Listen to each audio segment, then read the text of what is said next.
Hello friends, नमस्कार। Welcome to my channel मंजिल की ओर।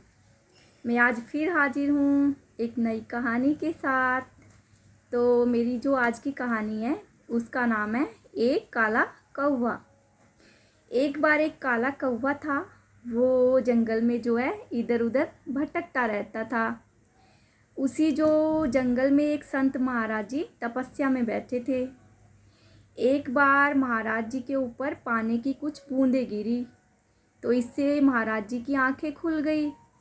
महाराज जी ने इधर उधर देखा पर उनको कुछ नहीं दिखाई दिया। अंत में उनको पेड़ पर बैठा एक काला कौवा दिखाई दिया। महाराज जी ने बोला, अरे तुम क्यों रो रहे हो, क्या हुआ, नीचे आओ। तो कौवा जो है महात्मा जी के पास नीचे आ जाता है। महात्मा जी पूछते हैं, क्या हुआ। तो कौवे ने कहा महाराज जी, मेरी तो ज़िंदगी ही ख़राब है। मुझे तो भगवान ने पैदा ही रोने के लिए किया है। कह रहा है क्यों। कह रहा है मैं बहुत काला हूँ, लोग मुझे डंडे से मारते हैं, धुतकारते हैं जहाँ भी जाता हूँ।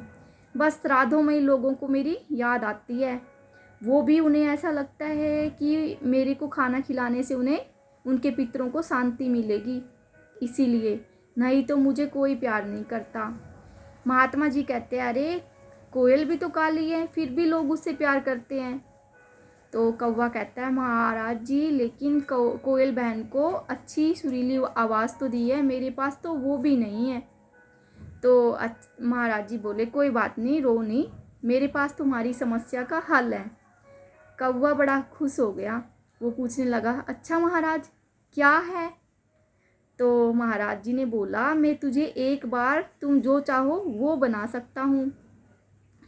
कौवा तो बहुत खुश था, बिना सोचे समझे बोला, अच्छा महाराज मुझे तो हंस बना दो, एकदम दूध के जैसा सफ़ेद सफ़ेद, ना कोई टेंशन, लोग भी प्यार करते हैं, सेल्फी लेते हैं उनके साथ।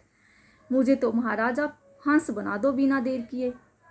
महाराज जी बोले, ठीक है बना दूंगा, लेकिन एक बार तुम हंस से भी पूछ लो कि वो खुश है या नहीं है। कौवे ने बोला, लो बता, उनको क्या तकलीफ़ है। महाराज जी बोले, फिर भी आप एक बार पूछ लो। तो वो उड़ के हंस के पास चले जाते हैं और पूछते हैं, हंस भाई तुम तो बड़े अच्छे हो, गोरे गोरे, सारा दिन इस तालाब में पैडल मार मार के चलते रहते हो, तैरते रहते हो, तुझे और कोई काम नहीं है, बैठे बिठाई खाना मिल जाता है, लोग आते हैं तुम्हारे साथ फ़ोटो खिंचवाते हैं, तुम तो बड़े अच्छे हो। हंस बोले, रहने दे भाई, उड़ा ले तू भी मजाक। कौवा बोला, क्यों, तुम्हें क्या परेशानी है। हंस बोला, परेशानी एक हो तो बताऊं, सारा दिन इस तालाब में पड़ा रहता हूँ, ऐसा मेरा कलर है जैसे कोई शोक मना रहा हो। उसके बाद लोग आते हैं हमारे साथ फ़ोटो खिंचवाने, पत्थर मार के उड़ा देते हैं ताकि उनकी फ़ोटो अच्छी आए। भाई मेरी तो कोई ज़िंदगी नहीं है। तो उसके बाद फिर क्या होता है, कौवा सुन के घबरा जाता है और वो मन मन में सोचता है, नहीं नहीं मुझे हंस नहीं बनना। उड़ के वापस महात्मा जी के पास आ जाता है। फिर महात्मा से कहता है, महाराज जी मुझे ना आप हंस नहीं बनाओ, तोता बना दो, तोता एकदम हरा हरा, इतनी रेड चोंच, मुझे तो तोता ही बनना है। महाराज जी बोले, अच्छा अच्छा, एक बार तोते से भी पूछ लो क्या वो खुश है। तो ऐसा सुन के वो जाता है जहाँ पे तोते रहते हैं पेड़ पे। वो कौवा 3-4 चक्कर लगाता है पेड़ों के, उसको कोई तोता दिखाई नहीं देता। अंत में एक तोता ही उनको देख लेता और बोलता, अरे तुम कौन हो जो यहाँ पे चक्कर काट रहे हो। तो कौवा बोलता, अरे भाई मैं हूँ, मैं तुम्हारे जैसा बनना चाहता हूँ, क्या तुम अपनी ज़िंदगी से खुश हो। तोता बोलता है, लो भाई आगे हमारा जख्म हरा करने। कौवा बोलता है, क्यों भाई तुम्हें क्या हुआ। तोता बोलता है, देखो भाई हमारा रंग भी हरा, पेड़ भी हरे, एकदम कॉम्बिनेशन हो गया। हम देखे हैं कभी, मतलब आपको भी दिखाई नहीं दिया कि हम पेड़ पे बैठे हैं, तो क्या फ़ायदा। उसके बाद भाई हमें जो लोग पकड़ के ले जाते हैं घरों में, वो भी पिंजरे में ही कैद करते हैं, और देने को भी क्या देते हैं खाने में, हरी मिर्ची, फिर से हरा। और भाई हमारी तो कोई ज़िंदगी नहीं है, हम तो परेशान हो गए इस हरे हरे से। तो उनकी बातें सुन के कौवा फिर परेशान हो जाता है। कि कह तो बेचारे सही रहे हैं। वापस फिर आता है महात्मा के पास और बोलता है, महाराज जी मुझे ना आप ऐसा करो, मोर बना दो, मोर। बिल्कुल एकदम से राष्ट्रीय पक्षी है। महाराज जी बोलते हैं, तुम मोर से भी पूछ लो। कह रहा, नहीं नहीं, वो तो एकदम राष्ट्रीय पक्षी है, मैं नहीं पूछूंगा। उनको तो एक रुतबा है, मल्टी कलर है, कितना सुंदर है। महाराज जी बोले, भले वो राष्ट्रीय क्या अंतर्राष्ट्रीय पक्षी हो, फिर भी एक बार पूछ लो। कौवे ने सोचा, पूछने में क्या जाता है, तो वो चला जाता है पूछने। बोलता है, मोर दादा तुम तो इतने सुंदर हो, क्या रुतबा है तुम्हारा। मोर कहता है, ये जिंदगी।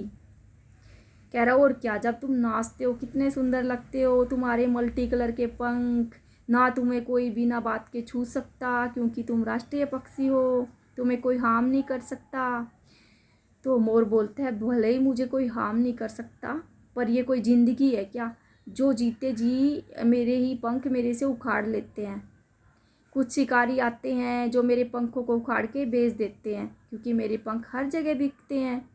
भाई मुझे ऐसी ज़िंदगी नहीं चाहिए, ऐसी ज़िंदगी से तो मौत ही अच्छी है, जो हरदम ये भी नहीं पता चलता आज मैं ज़िंदा रहूँगा या मरूँगा।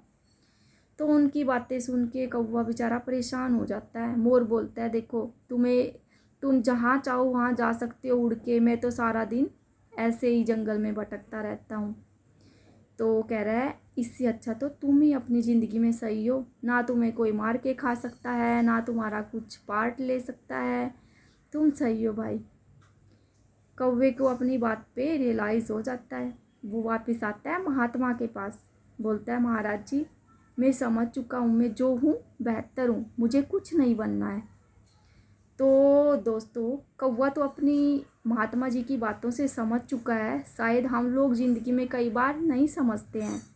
हम हमेशा कंपैरिजन करते रहते हैं, उसके पास ज़्यादा धन दौलत है, वो मेरे से बड़ी गाड़ी में घूमता है, उसके पास ये है, उसके पास अच्छी शक्ल है, किसी के पास कुछ है, बला बला ऐसे ही रहता है। लेकिन नहीं, भगवान ने शायद हम सभी को सोच समझ के ही बनाया है। ऐसा नहीं है अमीर लोग हमेशा सुखी रहते हैं, उनके भी अपने मसले हैं, इश्यूज़ हैं। तो सबकी अपनी अपनी लाइफ है और अपने अपने हिसाब से भगवान ने इशू भी बनाए हैं। इसलिए हम जिस रूप में हैं बेहतर हैं, अपने आप को स्वीकारिए और उसी में खुश रहिए। तो इसी के साथ मैं आपसे विदा लेती हूँ, कल फिर मिलेंगे। आज के लिए धन्यवाद।